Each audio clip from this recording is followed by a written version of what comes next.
It's a rainy day in the Palm Beaches today in April 2020 as I remain with Gary in COVID-19 lockdown and I continue with entry 13 into my father's tales. You know how parents can be the light of your life, or they can make you want to kill them. And then you think, I'm so mad at you, I'm so mad at you. And then you're like, oh, please don't let anything happen to him. I admit, as a kid, you do this. And there was one thing my father did that made me crazy. There were certain things he always had in his pocket. And one of the things was a little cylinder of chapstick. And really, to this day, I don't know how he did it. I never really drilled down too much into it, but it was silver, and he always had chapstick in it. So I don't know how he transferred chapstick into it. I don't know what the deal was, but he always had chapstick. And I guess as a kid, my lips were probably dry, and he would come home from work, and I would run to meet him, and outside he would get out of the car, and I'd run to see what he brought me. What'd you bring me? It wasn't always that he brought anything, but I always ask anyway. But he would always pull out his chapstick and put it all around my lips, just like a big swoop. It wasn't like he wasn't meticulous about it. It was like, and then he would go down my nose, down the bridge of my nose. To this day, I hate chapstick. I never buy chapstick. I have a little tube of Burt's Bees for Kate, but I hate chapstick. I hate Vicks Vapor Rub too, by the way. He didn't have anything to do with that.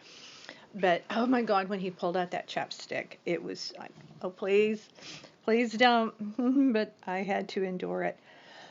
But when the hula hoop craze was a big deal, of course I set up the howl that a kid does for a hula hoop. Had to have a hula hoop. And every day I waited to see if there would be a hula hoop. I dropped all kinds of hints. I was big at hinting about things that I wanted because actually I was a very polite kid and I didn't want to be. I wasn't comfortable just begging too much. I mean, I did and I didn't, but I also kind of worked for things that I wanted to have. I would save up just change that I would pick up here and there. There was a little red purse I wanted at a department store in downtown Fort Worth, and I saved up my change until I got it for myself. But I was good at leaving notes. That's what I was good at. Dear Daddy, I need fill in the blank amount of money for X project or need, whatever, and I would put hearts and kisses and stuff all over it and love, have a great day, really cheery. And I waited till he went to bed and then I would put it where I knew he would see it, getting his coffee. And then I would get up and, there was the money for the whatever it happened to be. But the hula hoop thing went on for a while, and I'm not sure why, if it was maybe a budgetary thing, a forgetful thing. I don't know what it was, but then one day he pulled up and he opened the trunk. Hula hoop.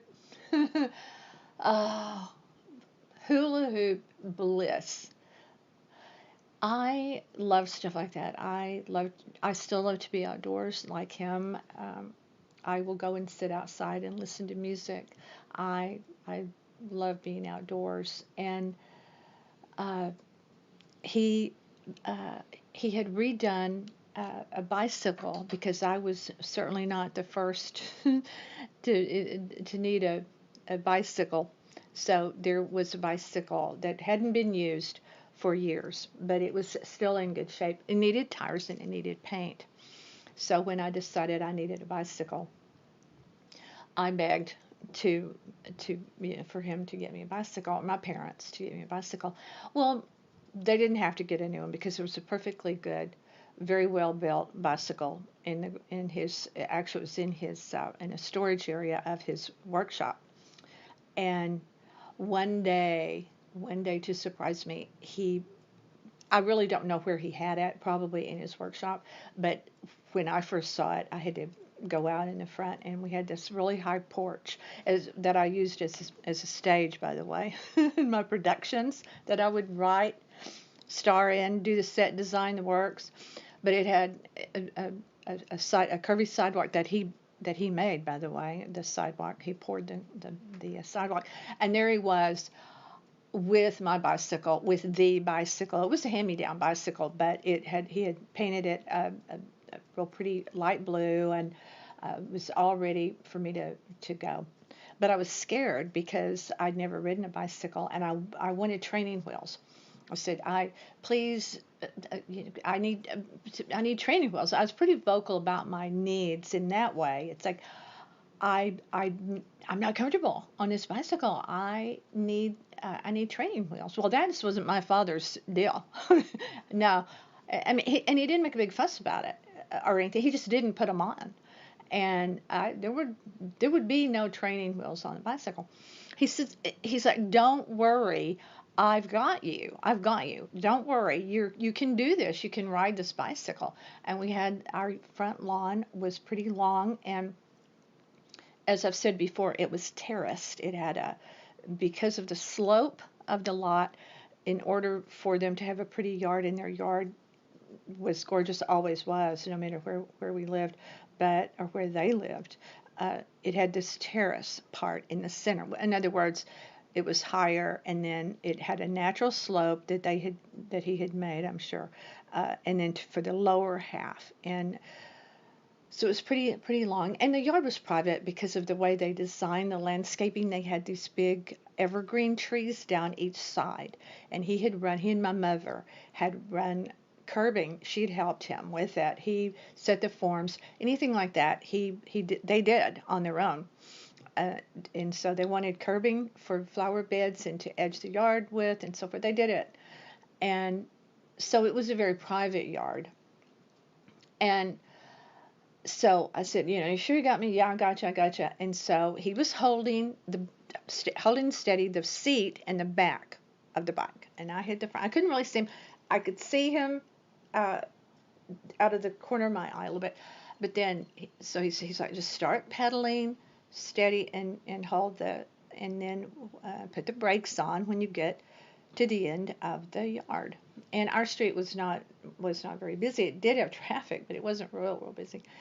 So I went along, and I got to the end of the yard, and I put the brakes on, and I was so happy, and I jumped down, put my feet on the ground, and I turned to say to him, I did it. We did it. Hey, thank you so much. I can't wait to ride on this. And he was back at the porch. He was standing there on the sidewalk. He'd never moved from standing right there.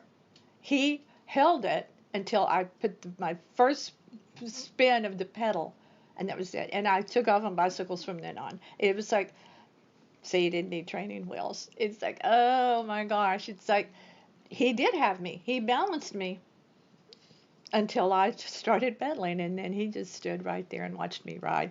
It was a thing I'll never forget because I was so shocked. It's like, he's not here. It's like, how you're happy, but you're like, scared at the same time. It was really crazy, but I thought my dad could do anything. And he couldn't, no one can. But every time I had a broken toy of any kind, I sent it with him to his work because I knew he had machines that could fix anything. But I've often wondered as an adult how he managed that, because I know there were toys that he couldn't fix, but somehow he would do something to get them fixed. Did he send them out to someone else? I don't know. I really don't know what he did but he made a couple of toys for Brandon. I just that are one of them is a very cool, sleek. It's made out of metal. He cut it. It's pointed in the front. He put wheels on it. It's very, very modern. It's almost Art Deco in style, and he made that on his machines. And we still have it somewhere. Either we have it or Brandon has it. I may have given it on to Brandon for him to keep. But before we moved from the home where I was a child, where the bicycle thing took place, they were remodeling that house. And they tore out the wall between the kitchen and the living room and opened it up to have an open concept before anyone had knew what it was. Just open it up, and my mother wanted to put a snack bar, a bar between the living room and the kitchens, an island, as it were.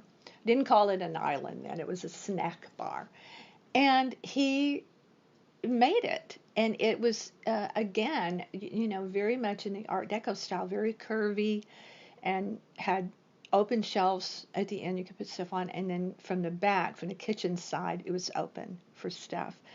And oh my gosh, I thought that was the greatest thing ever because you could sit there and just be on the phone and, hang out and whatever, do homework. It was great. They really never finished the remodel. Do you ever? They were way down the road with it, but they did. It wasn't completed. It wasn't finished, and they sold the house and they moved into the house that I finished. Really, what I consider my formative years, my really growing up years, where I really consider that my home house was that one because that was where all the important things as you're getting older and you become I became a teenager there. I became, all of those big things happened there. So, excuse me, this is entrance 13, my father's tales.